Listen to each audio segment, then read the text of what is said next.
My husband's open marriage backfired when I did this. My husband wanted an open marriage. It was like someone had stabbed me in the heart with an ice pick. I always believed we were happy.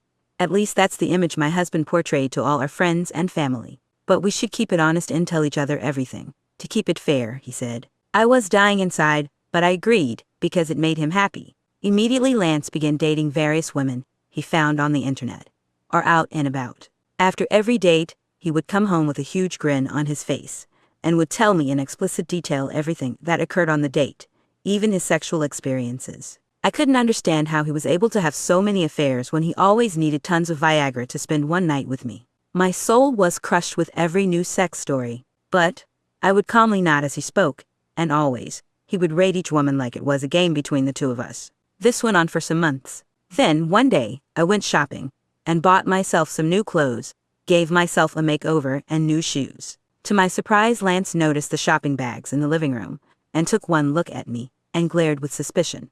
Wait, where did all these new clothes come from? Don't tell me that you have a date. No, I answered. I just had some money saved up and decided to treat myself. He looked me over and smirked. Oh, I see, you want some attention from me. I didn't answer. It wasn't entirely untrue. He stroked my chin with his finger and said, listen, keep dressing like that and I'll pencil you in for next month. I'm booked until then. The month rolled by like clockwork. Lance still coming home each night with a new sex story and a list of his favorites. He noticed I had more bags and became suspicious again.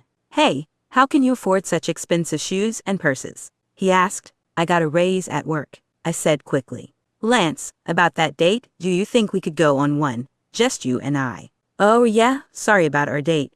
I forgot. I'm all booked up for the next 3 months. But check back around the end of it. Okay. As the months went by, he began to notice my nice clothes and things that I suddenly had.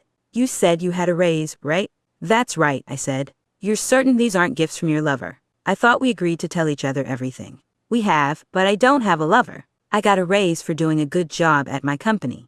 This finally caught his attention. Well, still suspicious, he said. How about that date? Okay, I agreed. At dinner he hounded me about my job. What exactly did I do to earn my raise? Not believing I was capable of making more money than him. I discovered some miscalculations, corrected them, and saved the company over $100,000. That's it, and your boss hasn't taken notice of you.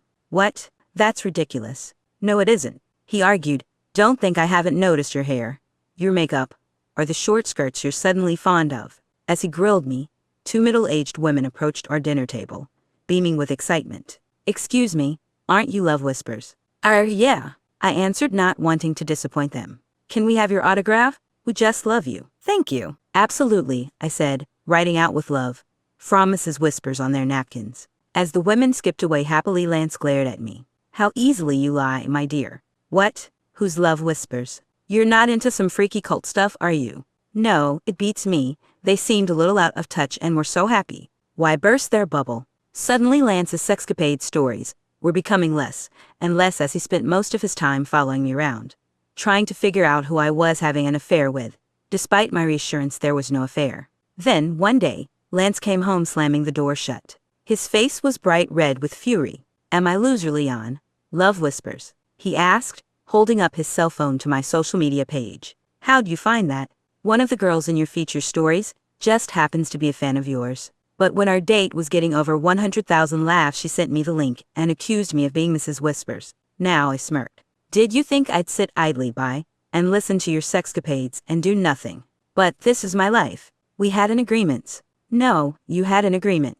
You wanted an open pass for cheating, and I gave it to you. What difference does it make if I profit off of it? How dare you? He screamed. I want a divorce. One of my other girlfriends wants to get serious anyway. I can't believe I was holding out for you. Does she know about your Viagra problem? Yes. I mean no, he screamed. Fine, we'll get a divorce, and your new girlfriend can enjoy an open marriage with you. He was so furious he left that night. Then the next day I went to work and came home. To my shock, I saw melted Viagra pills all over my new clothes. So I changed the locks. I didn't see him again until our lawyers met. Suddenly he was all happy and had a smug smile on his face. Is that a new dress? He asked, just to rub it in about ruining all my new clothes. I didn't answer him, and after some quick greetings, everyone sat at the meeting table. Then his lawyer dropped a bomb. My client feels that since his wife has earned a large sum of money off of his real-life stories, told to her in private, he believes that he's entitled to a percentage of her revenue. I was devastated, realizing I could lose a lot of money. Then, my lawyer argued, in order to agree to this, your client would need to go public that the character, Loser Leon, is indeed about him. This would mean any and all claims of Leon's adventures would be publicly stated as true, including Loser Leon's Viagra meltdown, Loser Leon's teenage date fiasco, and Loser Leon gets knocked out by a 3-foot woman. Lance's smile dropped, and all the color drained from his face. Just to confirm, are these stories actually about you? Will, no, he shouted. Are you sure? I asked, pulling out my cell phone. My fans have been dying to know who the real Loser Leon is. We could do a live stream right now and I'll introduce you to them. Lance looked horrified. As I moved to hit the record button, his hand suddenly reached across the table, gently pressed his hand on mine. Maybe we should let the lawyers handle this, he pleaded, putting my cell phone away.